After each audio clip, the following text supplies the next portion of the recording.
大家好，又翻嚟我嘅 channel 啦。咁上集咧同大家介紹咗香港嘅 cafe lounge 啦，機場 cafe lounge。咁都知道我要飛啦。其實咧我就人去咗西安，咁就完嘢翻嚟㗎啦，翻香港。所以咧都同大家介紹一下咧西安一個主食。西安咧係一個碳水之都，咁所以咧其實咧佢哋嘅麵食係好出名嘅，麵啦、夾饃啦，即係一個其實饅頭啦，跟住夾啲肉落去咧就係肉夾饃，就係肉夾饃，咁就好出名啦。另一個咧就係好出名嘅主食就係呢個邊邊麵啦。邊邊麵咧其實咧就係咁個樣，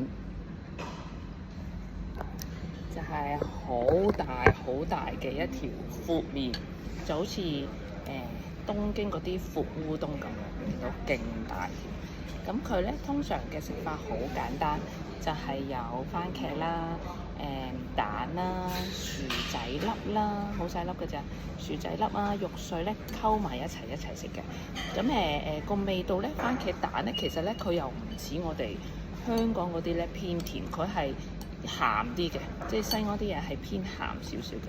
咁食嗰個咧啲成碗嘢精髓咧，其實都唔係食餸，係食佢嘅麵啊，闊條麵邊麵，我唔知中文係點，即係廣東話點讀啦。總之就係邊麵。咁就係啦，大家去到西安可以試下啦。拜拜。